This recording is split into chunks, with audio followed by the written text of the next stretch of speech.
everybody, it's Eric with Heritage Restoration.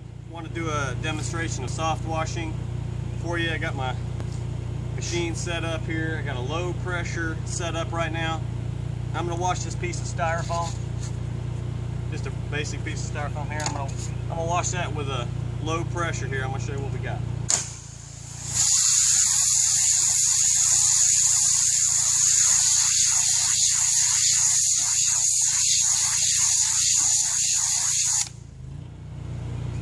That all day long, no damage to the styrofoam at all.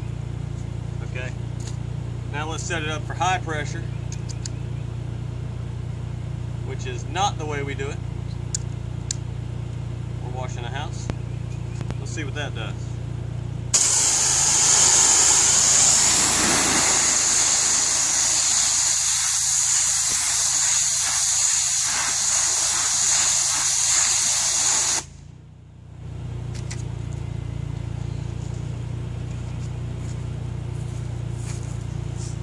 Not too good. Okay. Which one would you rather have? See you later.